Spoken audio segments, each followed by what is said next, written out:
Hi, folks, and welcome back to the Star Wars Library, where Star Wars is in print, and we're going to continue on in our journey through the Marvel Comics to talk about two issues today, issues 56 and 57, both by David Michelinie, and we're still in 1981.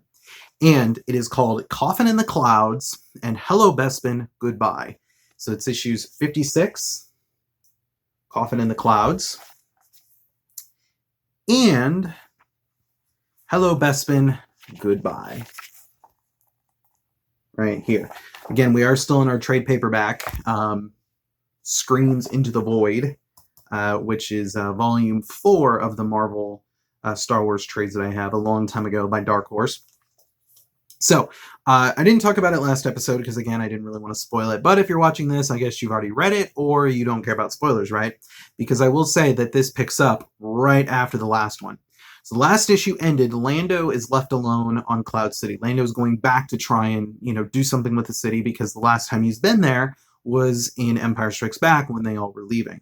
So Leia's on Arbra dealing stuff with the new Rebel base, and Lando's gone off to Bespin. So Luke is pretty much left alone here. And so he's kind of like, oh, this is so lame. I don't like being by myself. Trying to find a panel here of some kind to show you.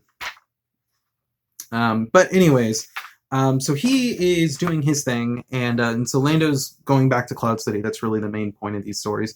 And so he's going back there, and apparently the Empire, these Ugnaughts, basically are setting up these bombs because, and I should back up, Cloud City's abandoned. The Empire is pretty much left. They've gone. And so these Ugnaughts are trying to get business because it kind of ruined Bespin's reputation, I guess. So they're setting up bombs to crash the city down. And so Lobot is still there. And it's also, there's some Imperials there. And the three are an Imperial officer. And so Lando, Lobot, and this officer have to go and save the city. Now it's revealed that Lobot is actually a telepathic because, sure, why not? Lobot's a telepathic, whatever. I thought he was a cyborg, but fine, whatever. And then they end up on the surface of Bespin. Yes, Bespin does have a surface. According to this, Bespin has a surface. Anyways, so eventually the rebels, including Luke Skywalker, eventually show up and they help fix Bespin and they save the day. So it's kind of cool to see what happens to the city. There's some things here where you get to experience,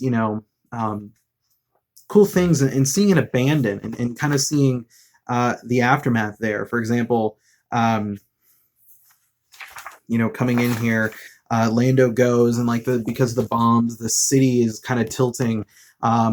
There's he goes and he checks out the carbon freezing chamber right here.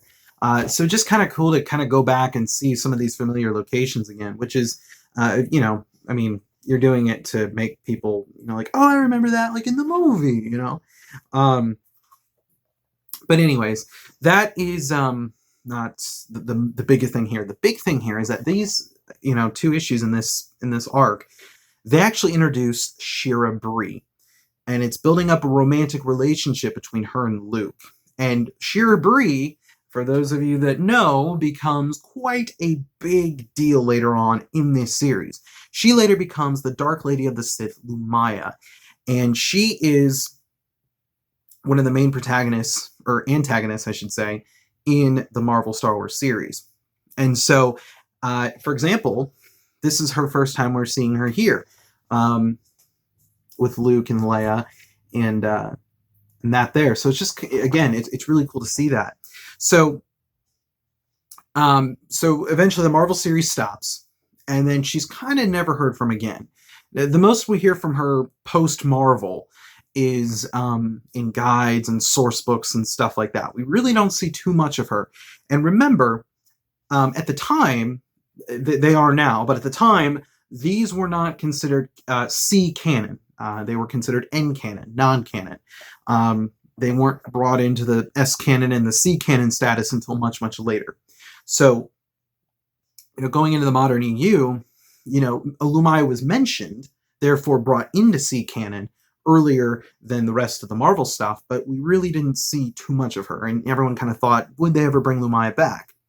Well, they eventually did. Now, just like last episode, where something in the Marvel series tied into a later Expanding Universe novel, that's the same thing here. This is eventually, well, we'll get to this eventually, but this is the first book in the Legacy of the Force series called Betrayal by Aaron Alston. This, as a side note, this is my favorite Star Wars story of all time. I'm serious right now. More than any of the movies, more than any other Expanded Universe, this 9-book series I adore. I can't say enough good things about it, and I cannot wait till we get to it in our chronology. But this is the first book, and it deals with Jacen Solo's fall to the dark side, where he becomes the Sith Lord Darth Caedus. So Jacen needs to be trained by somebody, right? Who trains Jacen Solo?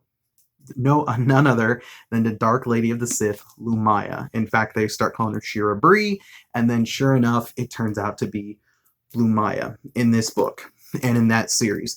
And so you start to see why Luke Skywalker in this series is so anxious and filled with this anxiety and this worry now that Lumaya is back here.